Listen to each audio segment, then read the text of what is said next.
The following may contain offensive language, adult humor, and or content that some viewers may find offensive. The views and opinions expressed by any one speaker does not explicitly or necessarily reflect or represent those of Mark Radulich or W2M Network. Please listen with caution, or don't listen at all.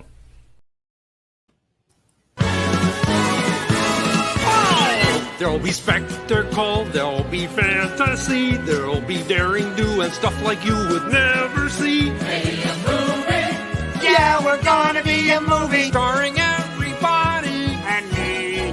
There'll be heroes bold, there'll be comedy, and a lot of fuss that ends for us real happily. Be a movie. We can watch it all develop. Starring everybody. And me. We'll take the world and set it on its ear. Come on, join in. We're gonna start right here. And we are going to start right here. Hello. Welcome to Triple Feature, a premiere podcast on the Radulich Broadcasting Network. I am your host, the mandated reporter, and frankly, I'm mortified, Mr. Mark Radulich. And my co-host for this evening's proceedings is the one and only Sean Coma Ionat. How do you do, Sean? How do you do? Sean, we are in part 2 of our 3-part series taking a look at queer cinema for Pride Month 2023, LGBTQI plus Pride Month. So about 2 weeks ago, to kick things off, I think June 1st, we looked at the Trash Trilogy. We took a deep dive into John Waters and Divine. And for this episode and the next week's episode, we're just kind of picking 3 from a large list of various queer movies and taking a look at them and discussing them. As we discussed before the podcast, I thought I had a through thread here. Not so much. Although the one common denominator, at least for 2 of them, do deal with the trans community, and all 3 of them were award-winning features. So we've got 3 good ones here. What do you think? Yeah, we're really getting to the part of Pride Month where you picked some dandies. You picked some of the best for us to look back on, and kudos to you for that. The last set was just kind of weird. I kind of think there's no sane way to talk about John Waters. Yeah. Especially not to the straights, both in terms of the non-weird and the literally cishet. But yeah, these are 3 great ones. It's just that one of them, weirdly enough, for as damn good as it is, we just didn't end up with a whole hell of a lot to say about it, except for it's good. Yeah, check it out. You should absolutely watch it. It's certainly, if you've got Max, it's certainly easy enough to come by. Let's get into the first one, Boys Don't Cry. So some demographic information about this movie. Boys Don't Cry is a 1999 American biographical film directed by Kimberly Pierce and co-written by Pierce and Andy Benin. The film is a dramatization of the real-life story of Brandon Tina, played by Hilary Swank, an American trans man who attempted to find himself and love in Nebraska, which is, of course, where you would find it, but falls victim to a brutal hate crime perpetrated by 2 male acquaintances. It also stars Chloe Sevigny and Lana Tisdale. And if you ever watched the show Roseanne, it also featured what's the hell's her name? Leslie Garanson, who played, I believe, Becky on that show.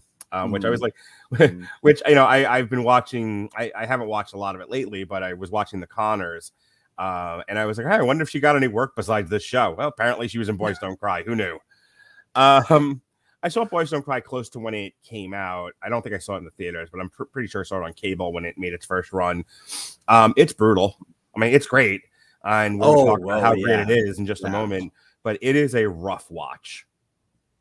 I had this on while I was at work today. Mm-hmm.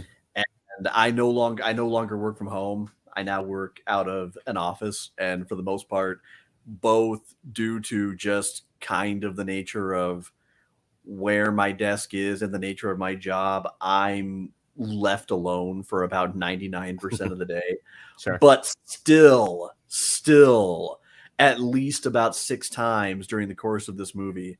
I took one look at what was going on my phone screen, and just to be on the safe side, I kind of faced it back down until Yeah. it sounded like things had calmed down a scotch. Yeah, well, especially when you get to, I mean, the film is in its structure really is a boiling pot, and when it finally hits that whistle, I mean, everything builds to the rape scene, and then what happens thereafter, and it's funny because it's like it boils over, the pot whistles, and you would think like, okay, well, we've hit the zenith now, we're gonna have a fall in tension.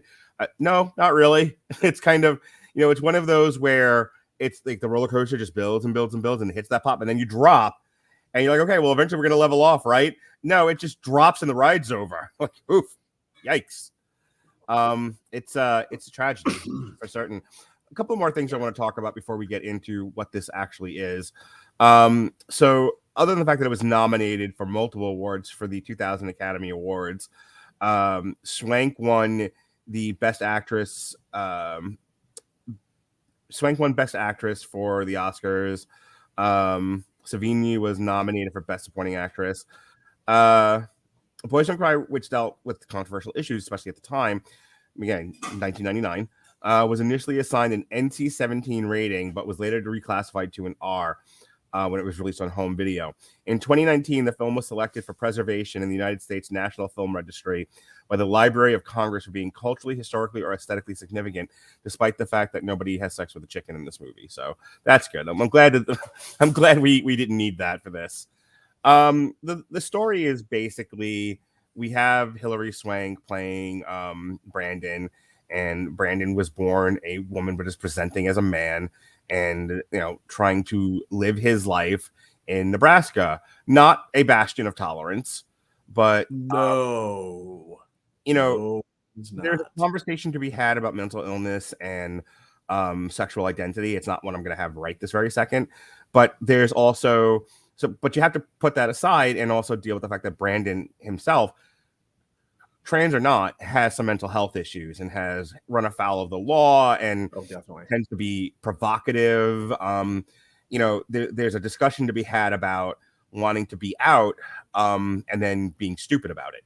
So Brandon gets himself into a lot of trouble throughout this movie. But the movie centers basically on him palling up with this family and falling in love with the Chloe Sevigny character. And there's these two men that he becomes friends with, who, when they find out that he is a biological woman, rape him in a parking lot. And then they eventually murder him and go to prison. That's the movie, Sean. How long is this thing? It is almost 2 hours to the minute. It did killer at the box office. It was $2 million budget. There's really only like 2 locations in the whole damn movie, and it made 20.7 million. Despite it being the indiest of indie films.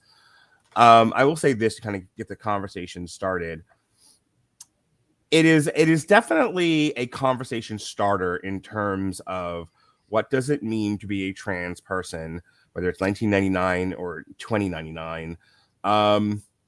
It does speak to elements of intolerance, hatred, violence towards the community. But it also, deals with, and I think this is something that's often overlooked because we get so focused on people's sexual identity, people's sexual choice, that we often forget the word people in those phrases. Well, and also be very careful about that. Well, hang on. And people live and love. They want relationships. They want chosen families of their own. They want to live the full breadth of the human experience, and often can't for any number of reasons. Go ahead. Okay. Actually, fortuitous segue. First, I would advise some very real caution about using that word choice. Okay. You got to remember that when it comes to the eventually realized gender identity, and in terms of sexual and or romantic attraction, choice isn't really part of the equation. I understand that, and if I misspoke, there is in some cases there is choice. In some cases, this is what I am. Well, I know you meant I know you meant well, and I know what you meant, Okay. but that also kind of bleeds over into the second point, and that is that boys don't cry and movies like it, meaning of similar themes, tones, perspectives, what have you, are a little bit tricky to discuss, even among other members of the LGBT community, because the trans experience is so distinctive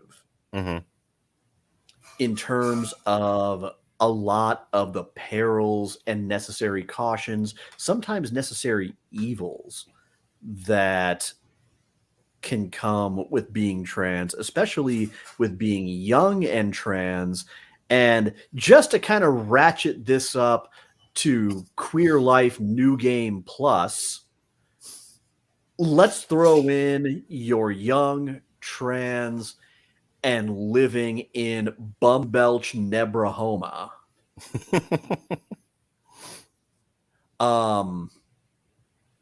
You couldn't ask for a much more stacked deck. Yeah. And that's the thing, is there's a lot that I'm not really sure how to talk about in any kind of depth. And that's because, just to kind of give you an example, Tina keeps her secret devoutly. Or should I say, yeah, you know what, that's important. Brandon. I apologize. I briefly kind of forgot which direction it was going there. Brandon keeps his secret pretty devoutly, including from the woman Lana that he becomes sexually involved with. And the reason I say that's hard to discuss is because on the surface, yes, I have a very strong moral leaning that it's important to be upfront about that with a partner from the get-go. Especially, I think, especially sometimes when it comes to... Can we can we focus on that point? Because here's where I may be overly empathizing with Brandon. I'm not going to speak to any sort of general experience. I'm not going to speak to anyone else's experience. This is my interpretation of the character based on what I saw in the movie. So going forward in this discussion, please know that that is what I am reacting to. Brandon is a person who I saw, who, I'm going to use words. I don't want to get caught up in the minutia of linguistics here. Let me get through this. Brandon believes wholeheartedly, down to the very fiber of his being, that he is a man. And Brandon's not entertaining the possibility, the idea, the illusion, the reality that he's a biological woman. And he is behaving as if he was never once a woman. And it only comes up when he is confronted with it, and there's no getting away from that. He has to deal with the consequences of the choices that he's made. He has to deal with the reality of the place that he's living in. But if you just talk to Brandon is in the headspace, the mental health headspace of, no, I'm a man, and I'm going to present as a man, and I'm going to act as a man. And I think there's a conversation to be had about mental health here. And he's only willing to, I mean, think about that final scene when he's confronted by the entire family. And I got into a conversation with some of our friends who shall remain nameless for a variety of reasons. But there's an implication and a belief by some that there is malfeasance in the LGBTQI community. If you're do tell. So again, I don't want to do this like I am with my father or when I talk to cops, where I now become the default position of the argument that I'm making. I will not kill the messenger, but essentially that if you're performing in drag, you are sexualizing children, because some people who perform in drag get sexual gratification from performing in front of children. So it becomes a sum equals all equation. Okay. Again. No, Guess that's what not side directed. I That's not took, directed at Sean? you. That's not directed at you. And if you know what, if it turns out, since I respect that you didn't want to out whoever made those remarks, that it does turn out to be directed at another member of the Radulich and Broadcasting Network, or W2M Net, fuck you. I pretty much just said what I said. Congratulations, you are part of the problem. The point being that going to the scene in question at the very end of the movie, before it all goes to pot, not only does Brandon have to confront his own insecurities, anxieties about his sexual identity, he now has to deal with the prejudice that all queer people are bad. All queer people are cons. Yeah. Like they're, you're trying to pull up, essentially his desire to live as a man and be the boyfriend of Chloe Sevigny tells the two guys in question that he's trying to bullshit her and con her and take advantage of her. And this is almost like the perfect writing of a villain.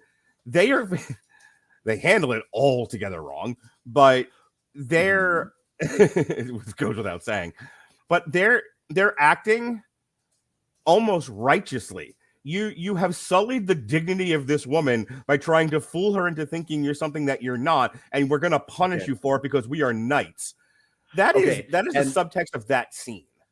But this is what I was getting at before we kind of got off on this sidetrack. There was another part to what I was saying. Yeah. And that is that I understand in a lot of relationships how important it is to have these conversations about gender and sexuality right from the get-go, so that everything is above board and out in the open. And if there is an issue, both sides can just part ways. To be clear, I agree with you.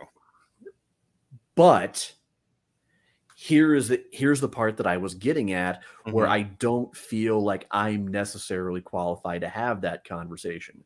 It's one thing for me to say that as a cisgender pansexual male. There are considerably fewer complications that go along that. I'm not saying there are no complications. If you're a queer person and you find yourself aesthetically attracted to someone, instantly the integral calculus starts going off in your head, trying to parse all the evidence and determine the likelihood that that person is in fact 100% straight and 100% not interested. That comes with infinitely more complications when it comes to being trans, when it comes to and I apologize if I get some terms wrong here, kind of socially transitioning toward the gender that you identify with. If you happen to be truly androgynous and can pass reasonably for a member of either gender, you have to handle being out and broaching that subject with the utmost care.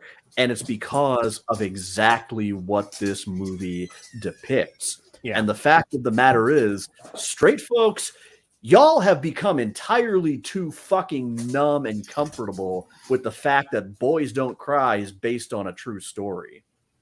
With the fact that what happened to Matthew Shepard fucking happened, and that it hasn't stopped happening.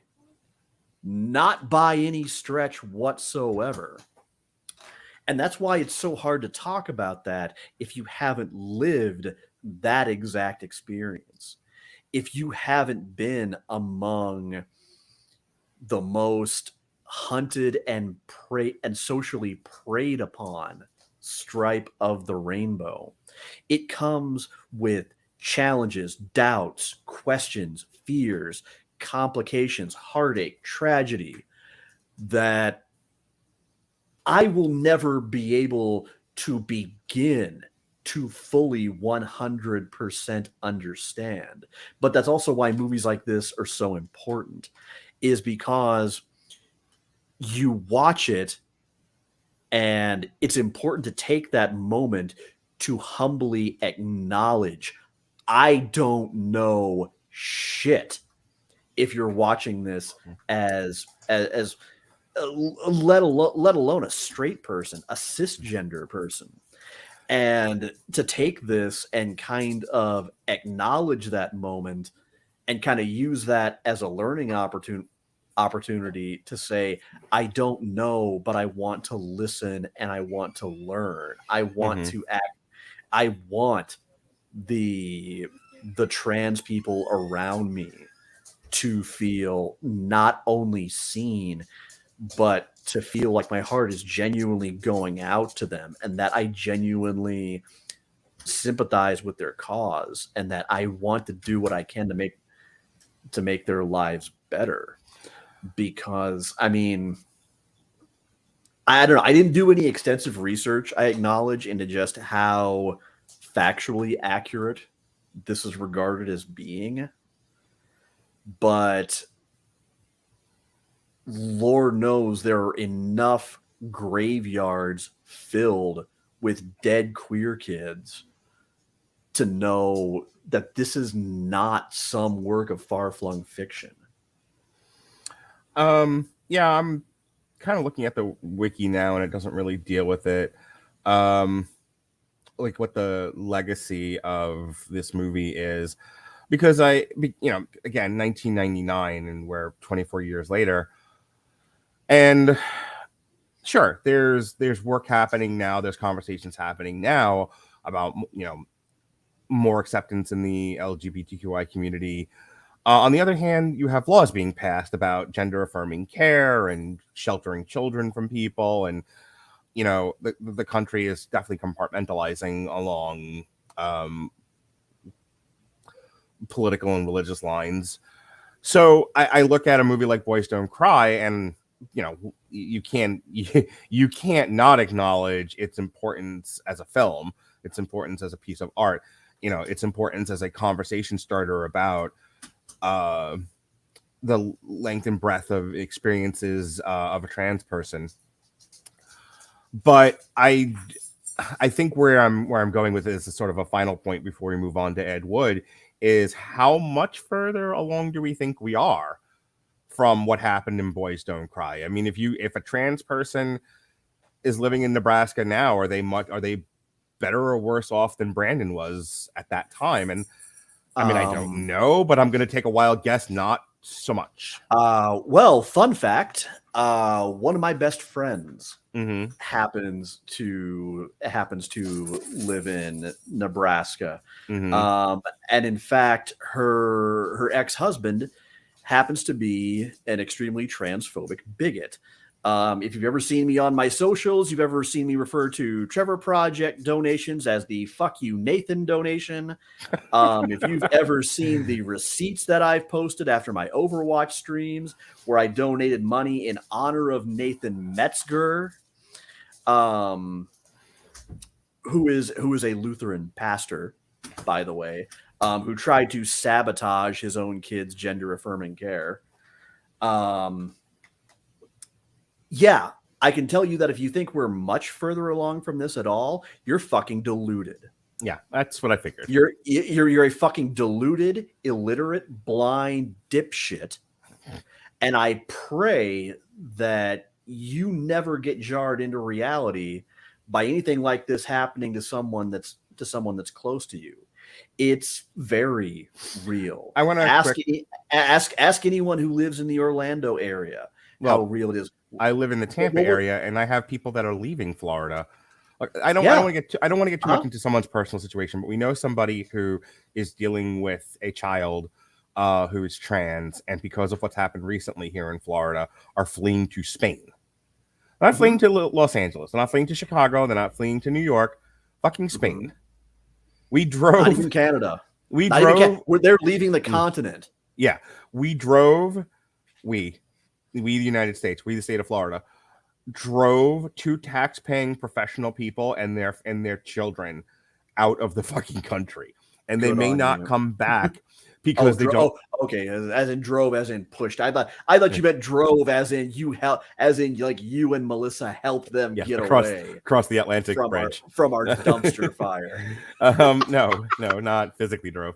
We pushed. We caused them to flee the free states of the of America. We caused them to flee Florida because, look, you know what? I'm gonna say this, and then we're gonna move on because it's kind of like a bold sort of inflammatory statement. But I need people to hear this. As somebody who has a lot of conservative political and religious beliefs, and I do, I tend to swing conservative more often than not on certain things. I have some progressive ideas too, but this is not what this is about. Anyone that heard me and Robert cover the last election knows where we stood. But the thing I and I said this actually on that show, the thing I can't stand about modern conservatism is these are the get the government out of our lives group. Except for when it's something that personally offends them. Then they're all about fascism. They're all about government overreach. And it's like, this was an easy one. Nobody wants as a parent the government to tell them how to raise their children.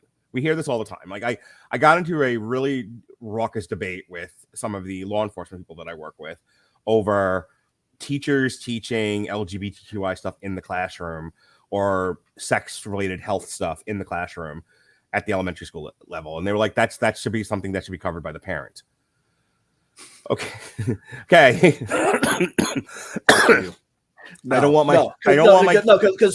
you know what? As a gamer, we've kind of been through a little bit of a controversy of this kind in my sphere. Any of you out there who are big Call of Duty fans, who are big Twitch watchers, might be familiar with the name Nick Merckx. He's a highly successful Apex Legends and Call of Duty streamer who found himself in some hot water, in fact, with Activision pretty much dubbing him radio fucking active, because he replied to a video showing, in fact, I believe it was in Florida, anti-trans protesters who were basically in favor of, just don't mention the LGBTQ community in schools. I am so fucking sick of that. Because number one, let the parents have that conversation. Y'all say how many kids don't have 2 sets of parents, or parents that are actively involved, or parents that talk to their children. Okay. It's a tall order. Number one, y'all motherfuckers avoid that conversation. Hang on. So some of your legitimately have had family. So without getting into a whole thing, my wife and I came out as poly a year and a half ago, and we just had a party not that long ago, and there were family members. There were family members and friends that refused to come because they did not want their children to be exposed to anything involving a poly or ethical non-monogamous lifestyle, because they did not want to have to answer any. They did not want to have to answer any uncomfortable questions. So God forbid, my wife kisses me, walks over, kisses her partner, walks over, kisses another partner, and a kid might see a grown woman kiss 3 different men and might have some questions about her. This was too much for people. But here's the fucking problem. You're sexualizing something that is not inherently sexual. We're not talking about teaching kids about how non-straight sex itself works. We're not talking about showing. about showing them queer porn. We're talking about just acknowledging the social dynamics, histories, and realities of the fact that romantic relationships are not always male and female. Those relationships have always been around. Kids deserve to know why we're just now acknowledging and how fucked up things have been in the past, so we can have an appreciation for how far we've come and how far we're going. And you made the pithy remark about drag queens earlier. Another fucking example. Someone wanting to dress as a woman does not inherently imply sexuality. It's not inherently sexual. Right. So sometimes it's just a. So we're at the halfway mark of the show. So I'm sorry. Finish your point. We're at the halfway mark. The point that I was trying to get at was every time conservatives don't like something, that's when they want the government involved. But these are the people whose their whole platform is less government intervention, smaller government. Like, come on, man, you can't have it both ways. And that's the thing. And that's why you're not pulling it's about the kids bullshit over anyone's eyes anymore, because people are starting to wise up and realize that the kids have fuck all to do with it. No one is teaching your kids about anything necessarily sexual. All that our community wants is just to be acknowledged on a level with everyone else, and not to have all of this dancing around fucking bullshit to keep even mention of us. Right. Well, fine. Hang on. You know how many TikToks I saw yesterday? Where it's like, we were trying to protect the children by stopping school shootings? No, by banning books. By banning. It was like by banning books. It was like by stopping gender affirming care. It was like, none of these things protect children. Getting the guns out of people's hands might take a crack at it. Wanda fucking Sykes said it best. Unless you have drag queens that are walking into elementary schools and bludgeoning the littles to death with copies of To Kill a Mockingbird, you're focusing on the wrong fucking problem. All right. If you've got a point you want to finish up in 50 words or less, go ahead. But otherwise, we got to move on to Ed Wood. Yes. Yeah. Fine. The part that I will focus on is, yes, it's becoming plainly obvious that it's not about the kids. All of this dancing around to avoid even saying a word. Don't say gay. It's an apt name. You don't even want to acknowledge us. Right. Churches are only giving backwards information, the most backwards, harmful possible information about queer relationships. Parents don't want to talk about it at all. And yes, schools are environments where you learn not only basic functional education, but you learn about societal structures and how to come together as a community, how to communicate. And this is what you're teaching. It's too far out of the ordinary. Just don't even acknowledge it. Don't even bring it up. We're just going to Voldemort the whole fucking thing. And what we can't Voldemort, we're just going to continue cast as being outwardly villainous like it's still the fucking 90s. All right. Moving on to Ed Wood. Ed Wood is a 1994 American biographical comedy drama directed and produced by Hollywood's greatest monster, Tim Burton, and starring Johnny Depp as Ed Wood, the eponymous cult filmmaker. The film concerns the period in Wood's life where he made his best-known films, as well as his relationship with actor Bela Lugosi, played by Martin Landau. It stars Sarah Jessica Parker, Patricia Arquette, Jeffrey Jones, Lisa Marie, and Bill Murray are among the cast. On a budget of $18 million, this did not do nearly as well as the previous movie. It only made $13.8 million. Ed Wood was met with critical acclaim, despite it not doing well at the box office. Particular praise for Depp and Landau's performances and makeup. It eventually became a cult classic and won 2 Academy Awards for Best Supporting Actor for Landau and Best Makeup for Rick Baker, Vay Neal, and Yolanda to sing. So this is another situation where the film itself really deals with Ed's struggle to get his stories told, Ed's vision Ed's sort of, Jackson Pollock painting approach to filmmaking. But also, well, let's just call it what it is. Ed Wood, it turns out, was indie before anybody had an inkling of what being indie was. Yeah, he was the Kevin Smith of his time. Just as words right out of my mouth. Yeah. But he was also somebody who felt comfortable dressing in women's clothing.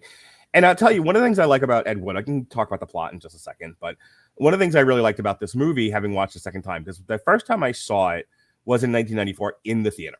I went to a screening of it at an indie theater. This had to have been when I was in college, so probably somewhere in Pittsburgh. And because I was an indie film snob at the time, I watched this movie and it didn't even register me the drag element of it. This was an element of his character, but it's not what I was focusing on. I was focusing on Plan 9 from Outer Space. I was focusing on, him wanting to make these movies and his struggles. I was focusing on like the creative Hollywood end of it. Watching it a second time and especially paying special attention to the LGBTQI themes in the movie. It's interesting because there's a lot of great lines about, and I'm going to use the parlance from the film, like, what are you a fag? And I'm like, no, I like women. I just like to dress in women's clothing, and here's the thing. And I think this is worthy of discussion.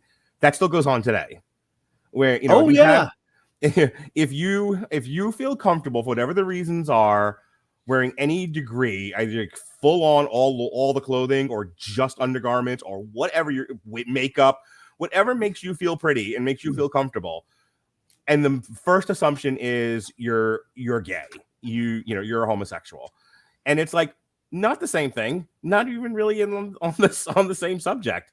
One deals with comfortability and anxiety and feeling right and feeling stable, and the other one's a sexual preference, like what you're attracted to, and like they're not the same thing, but yet people love to just smear them together, and the film deals with that several times. I think it speaks volumes that throughout the movie, Hollywood is willing to overlook so many artistic foibles and so many personal quirks. But the instant you display a proclivity for Angora sweaters and blonde wigs, no, Eddie baby, there's the line. Yeah, it's like, it was very much like, what are you fucking with us? Like, what are you doing? Like, this is a professional environment, sir. You need to not be wearing women's sweaters. And it's like, nope, the film will be better because I'm comfortable. And I'll tell you, the film will be better because I'm comfortable is a universal thing. That is all of us. All of us is like, if you let me be comfortable, if you let me be me, I'll do the thing you want me to do better. I can focus better. And it's one of my favorite scenes in the movie. So real quick, the movie, that's a pretty good encapsulation of Tim Burton's entire career, to be honest. It certainly is, Ollie. So without getting into like the nitty-gritty plot synopsis, it picks up with him wanting to make, I can't remember what's the name of the movie is, Glenn or Glenda, and from there, he meets Bela Lugosi. He starts putting Bela Lugosi in his movies, and it's try and fail, and it's a lot of trying to get these movies made, them getting made, and them not going well, and then finally getting involved with this religious group where the film turns from one thing to another, and it becomes Plan 9 from Outer Space. But along the way, one relationship breaks up. He ends up with Sarah Jessica Parker. He ends up being with Patricia Arquette. It bears noting Ed was a shitty person.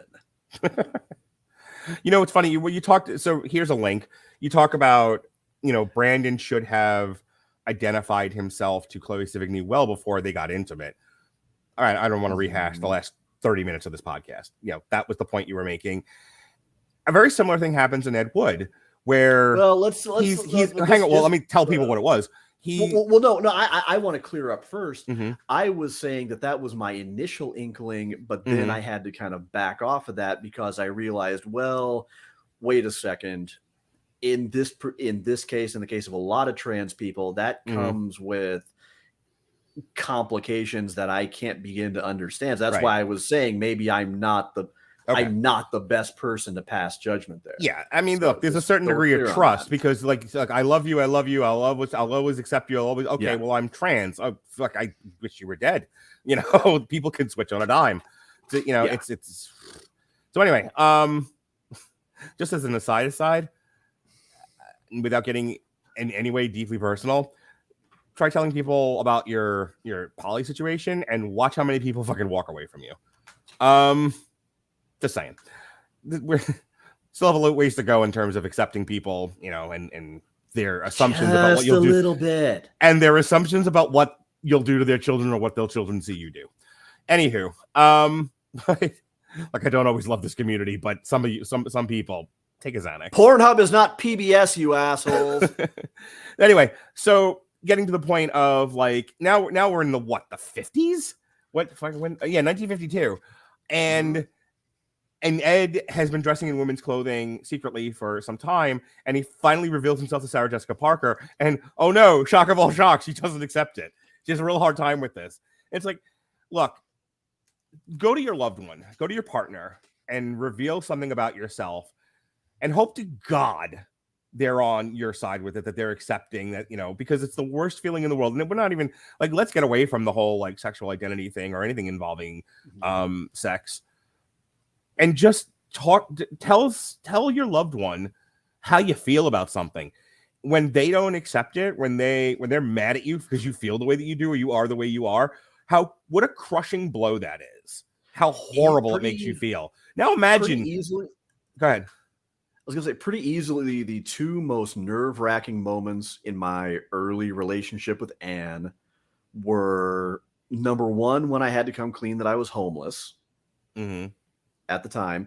Keep in mind, this was not I had been homeless. This was I am. I was homeless when we slept together. And number two was when I came out that I wasn't straight. I have to say wasn't straight because I kind of evolved from okay, I think I'm heteroflexible to no, okay, I think full-fledged bi is pretty fair. And then I realized, holy shit, trans people are hot. Okay, I'm full-fledged pan. That's all there is to it. But of course, hindsight being what it is, I realized that I never had anything to legitimately really worry about. Mm-hmm. But it's still fucking nerve-wracking. Sure. You know, it's because you have no idea if this thing you're about to get off your chest is about to make you feel liberated, but if it's about to cost you what up to that point has been the most powerful relationship you've had going in your life. Yeah. So look, with that, again, I don't want to get tremendously personal, but there's definitely been some things over the past year and a half that I've had to tell people. And here, I can say this because this I've talked about publicly. Talking about being poly with the Radulich and Broadcasting Network people was difficult. A lot of these guys are from the West Virginia, Ohio area. A lot of them have a religious bent to them, which I've always respected. And, you know, then I'm telling them what my wife and I are engaging in. And I'm just thinking to myself, I'm going to get fucking hated. Like, they're going to think I'm just like, you know, I already, because of my sense of humor, have, you know, like, you know, sex pervert across my forehead. But that's because, again, my sense of humor. You know, when you're working with the guys I work with, and it's funny to watch them squirm, I say stupid shit. And then now I gotta be real, and I gotta tell them, like, we're really doing this for one reason or another, and like I'm expecting, to their credit, I'm expecting for people to not want to be friends with me anymore. And I got nothing but love. Everyone was really super awesome about it. But to the point, going back to Ed Wood, not everybody in your life is always super awesome about the thing that is important to you.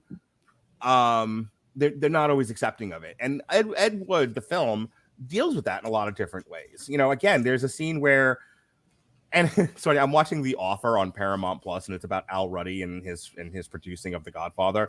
And what I love about it is how what I love about it is how, as a producer, you have to pull on all these strings and really knit things together. And you are constantly putting out fires, but that's the excitement of it all. That's the drive. And so there's Ed Wood, and he's trying to get this film made, and it's like, this guy's not doing this right, and this one's, and this woman's having a conniption of some sort, and he's just all over the place trying to get this done. And finally, he's like, I need a minute. And he goes into the back, and he comes out, and he's got the sweater and the thing on. He's like, well, I'm ready to roll now. I want to make a point of saying this.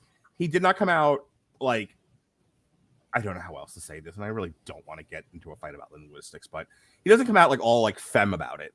He's not like all of a sudden swishy. He's himself still. He's still Ed Wood. He's just wearing a dress, and he's wearing a sweater, and he's wearing a wig. And he's not exceptionally effeminate. Yeah. And everyone's just like, what's with the getup? And he's like, I want to make this film. You're all driving me nuts. It's not going to be good if I'm nuts. I need to be calm. This is what calms me. And I'll tell you, in terms of things that help people with their anxiety, I've seen worse. And I like the fact that the film deals with that. Like, when this isn't going back to the first couple of minutes of this conversation about, there are some people who think that anything that is that is genderqueer in any way is malfeasance. It's malfeasance rather. It's something overtly sexual. Like, it's not. A lot of this stuff deals with people's anxieties and how like they cope with the world. It's a coping strategy. It is not overtly sexual in any way, shape, or form. Everything in Ed Wood, at least presented in the film, and that's as far as I'm going to go with this. Everything in the film is about Ed trying to get a story told. The fact that he dresses in women's clothing is almost an antecedent to the main push through this. Other than he, I think, had a desire to tell this story about himself in Glenn and Glenda, the success of which is debatable. But my point is, like, there's nothing overtly sexual about anything that happens in this movie. No. It's all about him trying to get movies made.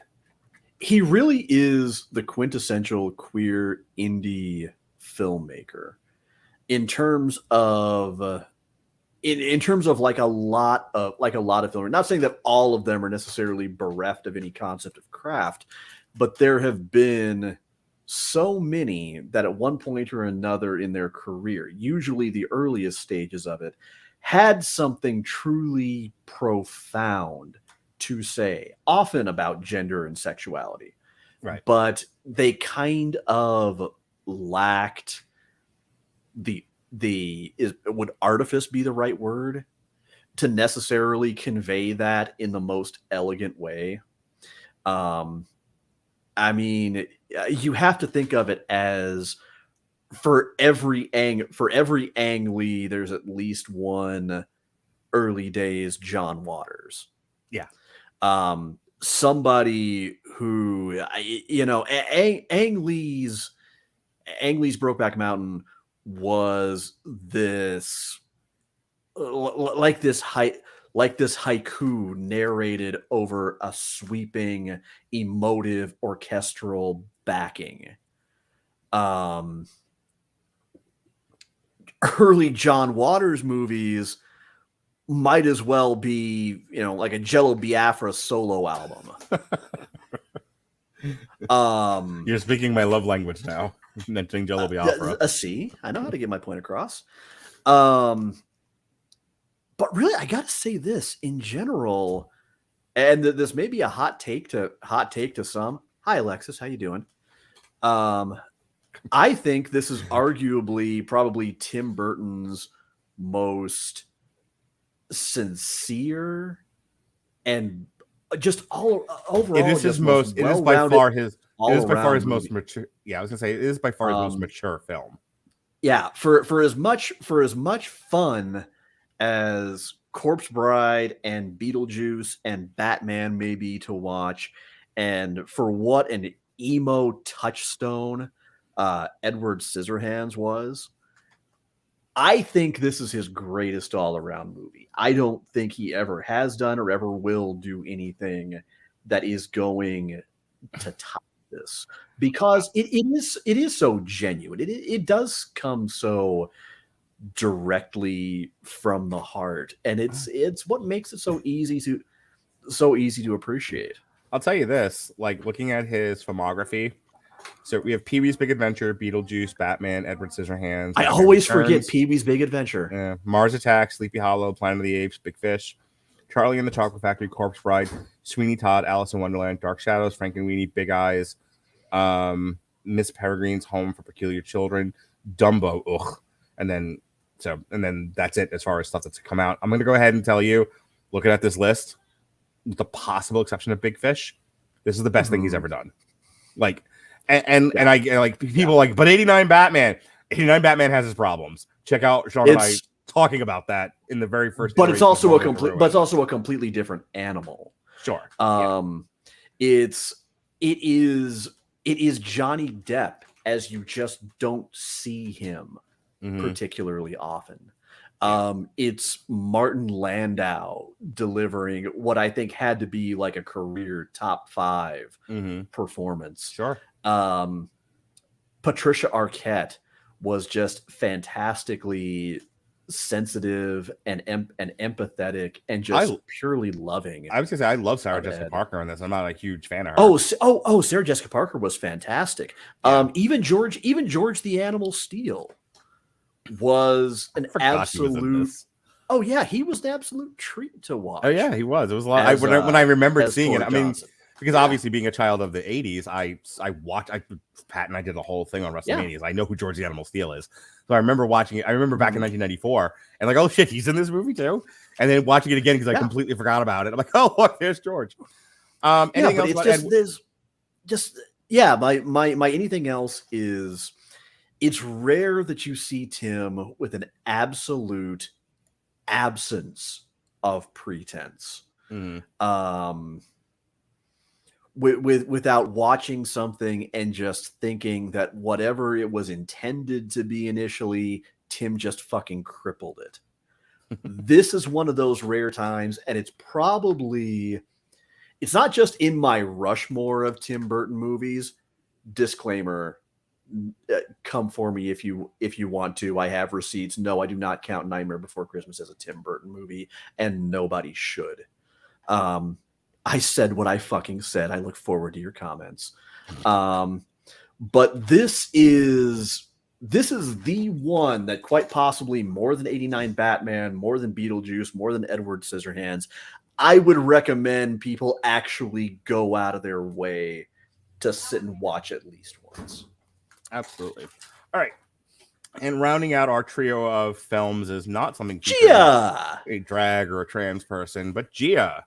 Gia is a 1998 American biographical drama television film about the life and times of one of the first supermodels, Gia Garangi. The film stars Angelina Jolie as Gia and Faye Dunaway as Wilhelmina Cooper, with Mercedes Ruehl and Elizabeth Mitchell. It was directed by Michael Christopher and written by Christopher and Jay McInerney. The music was scored by Terrence Blanchard. So this one is a little over 2 hours. Angelina Jolie won a Golden Globe for Best Performance by an Actress in a Miniseries. Faye Dunaway, Best Actress in a Supporting Role. It won an Emmy for Outstanding Single Camera Picture Editing or Miniseries. And then Angelina Jolie won a Screen Actors Guild Award for Outstanding Performance by a actor. I mean, Gia made the list because of, sexual preferences and proclivities. But that's not really the focus of the movie. The focus of the movie is you have this woman who gets discovered, becomes a model. The thing that I centered on, and I've actually been dealing with this in my personal life, not me personally. I could live in an igloo by myself, but the amount of people I know who have real difficulties with attachment and do not want their partners to fucking leave them. And I don't mean like break up. I mean leave the room. Like if you take too long going to date. There are several scenes of Angelina Jolie in this movie trying to get my 1,000-yard stare. Trying to get their partner to stay with them and them leaving and it feeling like they've been left in the desert, for 100 years. There's a lot of that going on. And it's a lot of what drives her behavior and her dysfunction, her drug use and, subsequent, getting HIV and dying. It all comes down to her weird, mental health attachment issues. on top of everything else.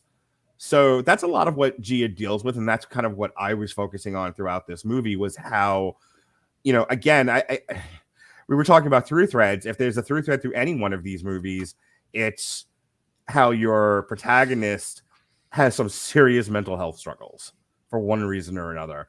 That was the driving thing behind Gia for me. What did you think of it? I don't know.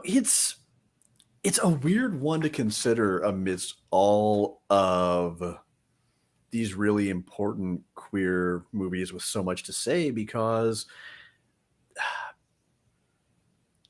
her sexuality seems almost like an afterthought.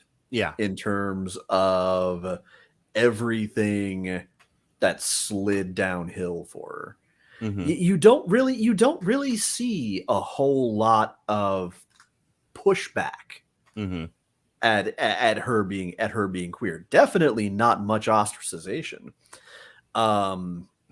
It's absolutely a portrait of what was becoming a more freewheeling time. I have to hammer on that. I have to hammer on that point. We're an interesting country. I'm going to throw this out. I'm going to throw this at you and in the bed with Madonna and see if she sleeps with it.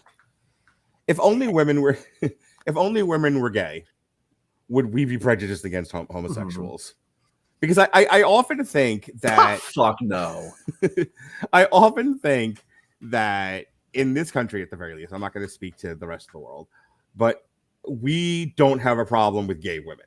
Gay women are awesome. Who doesn't want to see two women making out? But God forbid you happen to be a gay man and like, well, that's sissy stuff right there. That's, that's less than manly. And that's my, going all the way back to Boys Don't Cry, part of the guy's problem with Brandon, a lot of it, even before the reveal that he was trans, was because this is Hilary Swank, this is a dainty girl dressed in boy clothing. He got like picked at for just being kind of girly. And I think so much of the undercurrent, so much of the discussion among the LGBTQI community is, and I hate to use this phrase, but I think what informs a lot of prejudice, I think what informs a lot of the discussion about treatment of the queer culture, queer people, is toxic masculinity. I really fucking hate that phrase, but I'll use it where it fits. And so essentially it's like, we expect girls to act like girls, and girls kissing other girls is still girly. We do not expect men to act like girls, and so you can't be gay. It's not that hard. Like, so I look at Gia. She's a pretty gal. She can absolutely have sex with other women. We're all about this. Like, and so when you're like, no one cares. It's like, well, yeah, because she's a pretty girl. Had Gia looked like you or me, this would be a huge problem. I will say this. I have absolutely, not going to name names, met straight women who will 100% match that energy when objectifying gay men. But yes, you are right. For the most part, seemingly just about across the board, queer women, fetish. Queer men, ew. So, for God's sake, stop being such sissies. Put on some pants and drink beer. You joke. I'm a part of a Facebook group called "Must Man Harder or the Gays Will Unpenis Me." Why am I not part of this group? Why I'll shoot you an invite, because it's a great example of the fact that there's masculinity and then there's toxic masculinity. Right. Lads, I don't know how to make this any clearer without getting out the fucking sock puppets. They're not the fucking same. We had a discussion not that long. It was last year whenever we were talking about The Boys, and I said, there's masculinity, there's toxic masculinity, and I'm not entirely sure we know which is which anymore, because toxic masculinity is one of those phrases that gets slapped on things when you just don't want to deal with it anymore. And it gets misused. And I think I think, for lack of a better phrase, I think it queers the conversation, because I think there's one to be had about what is good, appropriate, progressive male behavior and thinking, and what detracts from that. The stuff that detracts from that is toxic. The stuff that promotes it is not. But now which one? But now which is which? And that, but like everything else, it gets co-opted by people who have an agenda. And we don't need to go into it any further. I discussed this at length on that particular episode of TV Party. But it drives me a little nuts, because again, there's a discussion to be had, and it's an important one, but we can't have it because we can't be mature enough to not have an agenda about things and not have a prejudice. But getting back to Gia, Gia is absolutely a television movie. There's almost no aesthetic to it. It is, here is a recitation of things that happened. It is entirely propped up by performance. I don't even think it's a very pretty looking movie. It's kind of drab. I'll give you the last word on this, because I don't have a whole lot to add to the Gia discussion. No, you're right. It's excuse me. It is. It's like those Detroit Pistons teams that won some NBA championships in the early 2000s. Better than a whole that's better than the sum of its parts. Mm-hmm.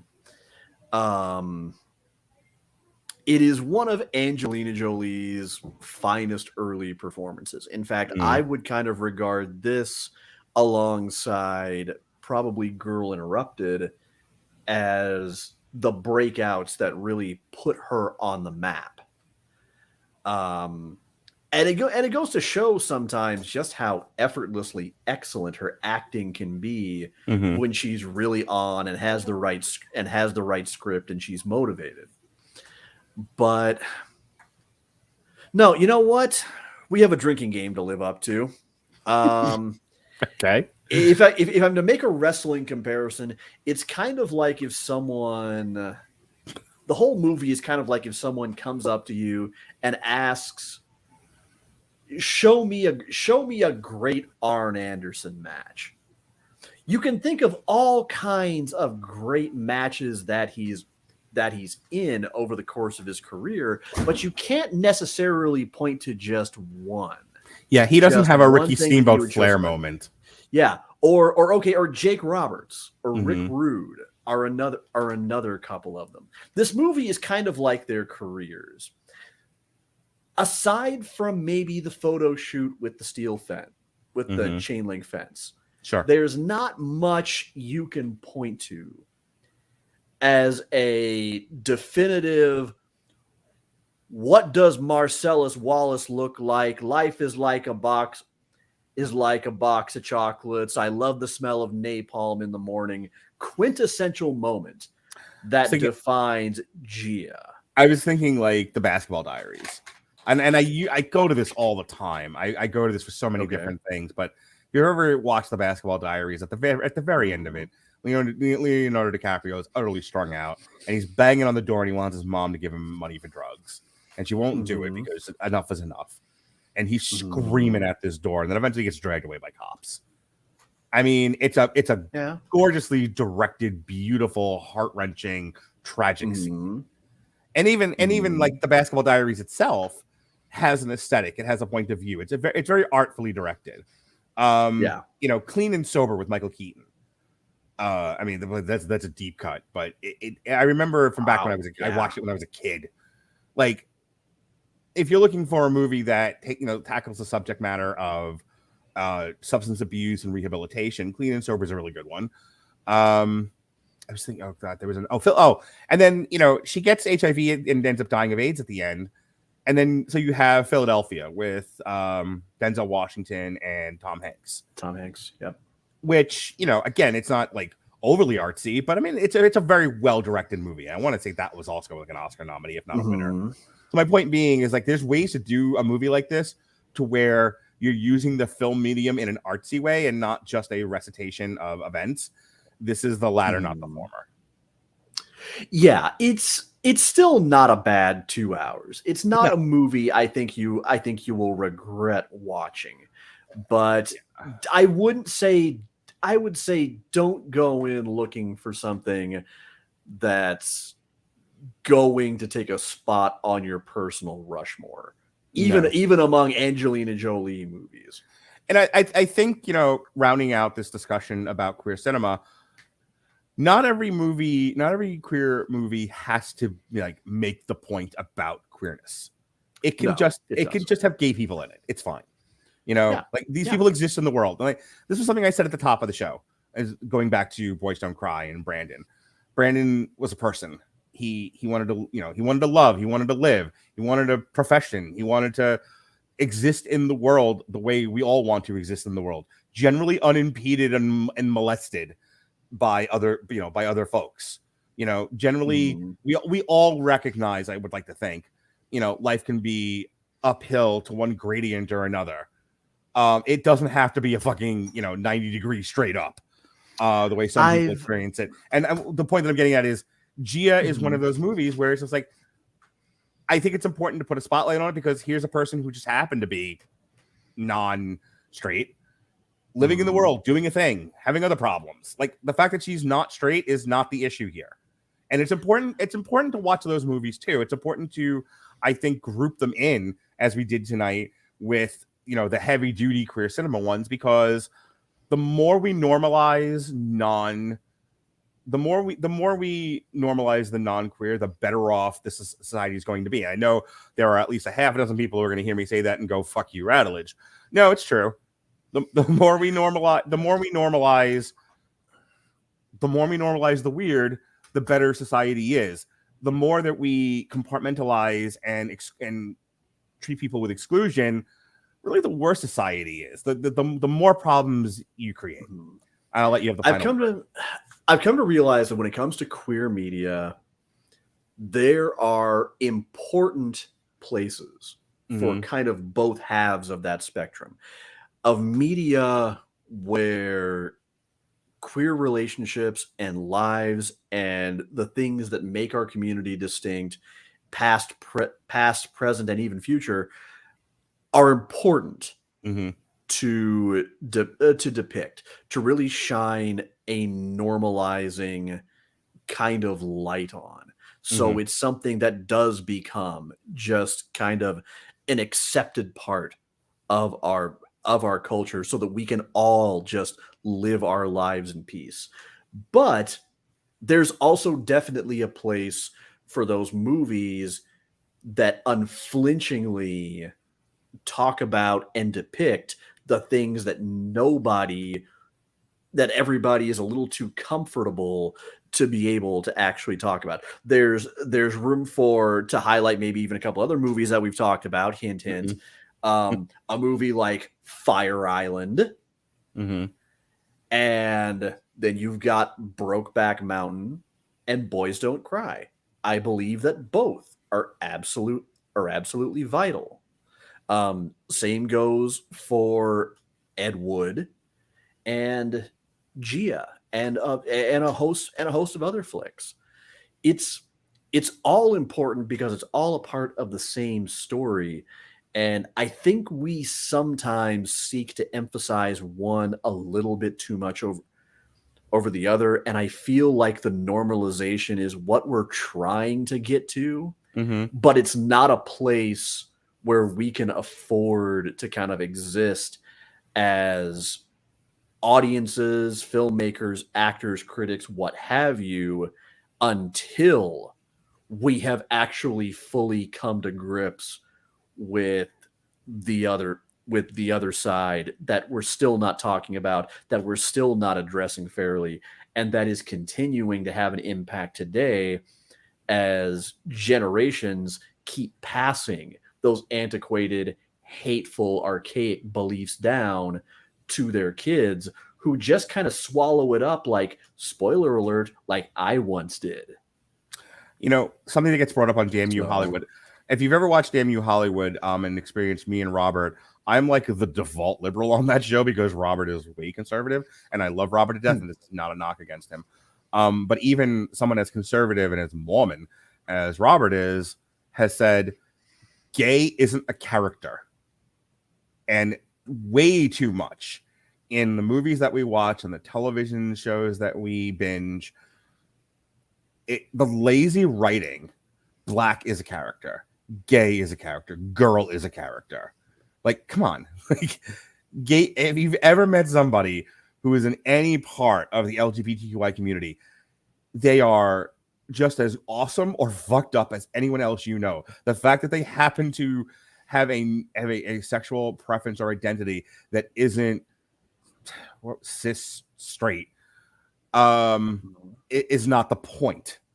They are a human being. It drives me nuts. It's one of the reasons why I do this. You know, not look. I'm as shill as a content creator as anybody else. It's fucking June and it's Pride Month. I'm doing gay movies, but let's see how many hits I get. But also because I gotta hammer this point home because it gets talked about on Damn You Hollywood too. How awful the writing of non-white males is many times because they just rest on their laurels. Gay is the character. My character is gay. Well, that's not really a character though. That is a trait. It's an identity. It's a preference. It's not it's not a character. And here's the thing about that needs to be understood is you talk about being gay is not a character. Being black is not a character. All right. First of all, yes, you do have characters within that group. Very, very influential, groundbreaking characters who were created and were portrayed and have continued to be portrayed the way they are precisely because they were an answer to a lack of quality, honest, positive, realistic representation.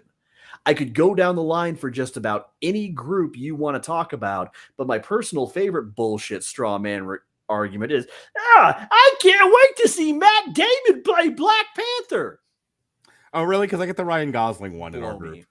Ryan Gosling in our group of friends, and I want to stress the word Ryan and I want to stress the word friends here. Ryan Gosling is the one that keeps coming up for both Black Panther and Barack Obama. But the thing is, one of the other reasons, and it's a differentiation that I hope that people will eventually fucking learn to make, is the fact that movies by marginalized creators are important because we're finally getting our moment where we can finally tell our stories our way and not have to worry about someone else reducing us to villain-coded predators, stereotypes, comic relief, what have you. That's why. Well, we'll take Candyman for example. Yeah. Yes, I'm always going to prefer the early '90s version. I just do. We talked at length about However, the fact is, when it comes to the remake, I believe, because it was made by Black filmmakers, was able to take a lot of what the first one just kind of danced around very carefully and did a great job of telling through artful metaphor and saying a lot without really saying it. It was able to really kind of get it right out there in the open and feel much more like what was said exactly how it was meant and how it should be said. The same goes for queer cinema. And again, I give Tim Burton credit. Tim did a fantastic job with Ed Wood up and down. It's one of the rare times I have no complaints about a Tim Burton movie. Hilary Swank cements herself as one of the few cishet people. At least I think she's heterosexual fully. Pretty sure. The term stunning and brave gets thrown out to sort of mock people. I will tell you, fucking Hilary Swank is actually stunning and brave in Boys Don't Cry. That's a hell of a performance. For whom you want to cast her as a queer woman, anytime. I'm okay with that because she did it justice. She did that fantastic. It's just a rough day at the office. That whole movie, what she has to do to get those performances, the stuff she has to do in those scenes. I mean, like, give Hilary Swank all the flowers. She fucking deserves it. Yeah, but that's the thing though, and this is why I encourage people to go out and specifically seek out movies that are made by queer filmmakers, is because there is nothing that compares to us telling our own stories in our own words, meaning exactly what we fucking mean. And it's why so often we do wind up in sci-fi, hey Wachowskis, horror, take your pick, but the Child's Play series comes immediately right to mind, and just indie cinema in general, because they're the only places where we're not going to get pushback on not wanting to dilute our message and dumb anything down. So I'm always going to be very proud of that. All right. That is our second episode of 3 on queer cinema. Next Monday, Sean and I are going to wrap this up. We're going to look at Far From Heaven, which I've never seen. The Kids Are All Right, which I've never seen. It's good. And Mulholland Drive, which I've never seen. Which I cannot wait to see. Yeah, I'm excited about this. Tomorrow, 2 movies came out on the 16th, and nobody saw any of them. However, we are going to talk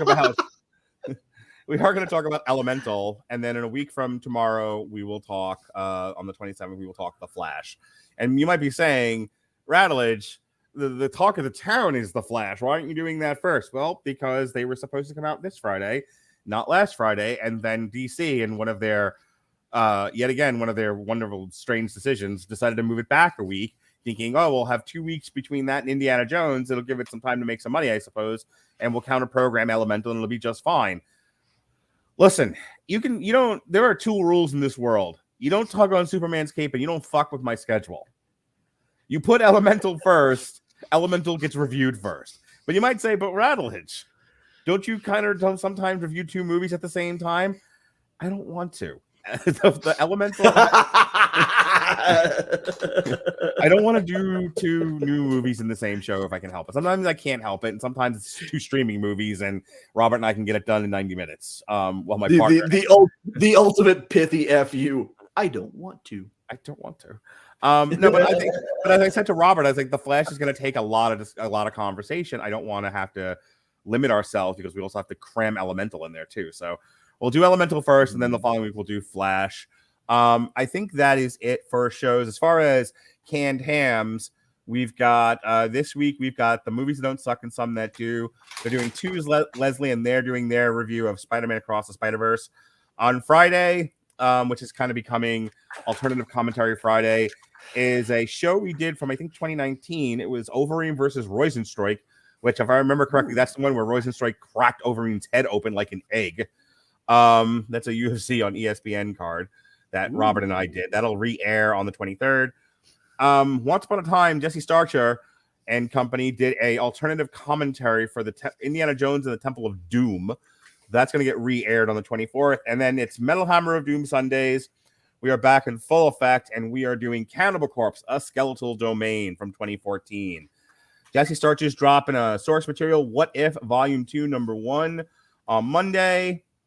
And that's all I got. Oh, and then the 29th, the rare Thursday night that I'm working, because originally my wife was supposed to go on a date, and she has since broken up with that guy. So, and shit happens. To be Polly. In any case, so I initially was not going to, I was not going to schedule myself on that day, but then she was going to go out, so I decided to, and now we're doing something anyway, but it doesn't matter. The point of all that ranting was that David Wright was inspired by our Muppets Mayhem review and was like, I'll talk about the ABC, the Muppet Show that was based on The Office. I'm sure. Oh, that was good. Yeah, I'm in the middle of a rewatch of that now. So we're going to talk about that a week from Thursday at 10 o'clock, I think. You know, when my date night should be over with my wife by then.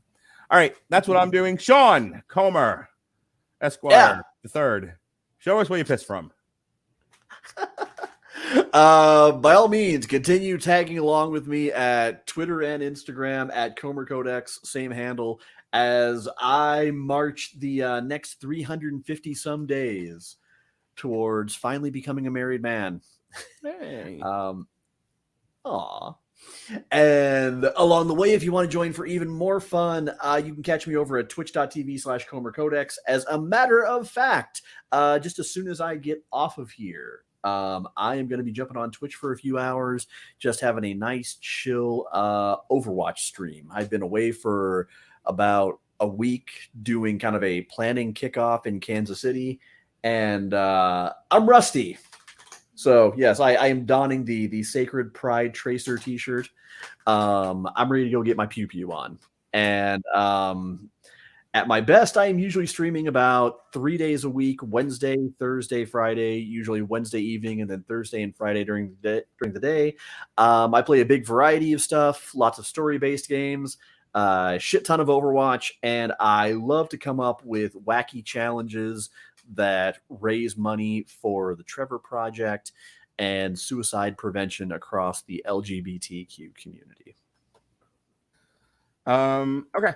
And Sean's going to come back later this year. I can't remember when exactly, to do some more triple features and long roads to ruin me. I know I can't remember where I scheduled it, but I know we got the Men in Black we're going to do. He's going to come on and do a Wes Anderson trio with me, Asteroid City, Rushmore, and the Royal Tenenbaums, which I have not seen two of. Actually, I haven't seen all three of them. But I haven't seen the two that everyone else has seen. And then we got some other fun stuff scheduled for. Oh, yeah, we're going to do the Jordan Peele triple feature of Get Out, Us, and Nope. Yeah, I'm looking forward to that. Can't wait. Yeah, it's going to be a good one. All right. With that said, for Sean Comer, you're not. I'm Mark Radulich. Continue to celebrate Pride Month here on the Radulich Broadcasting Network. Be well, be safe, and behave. Have a gay day.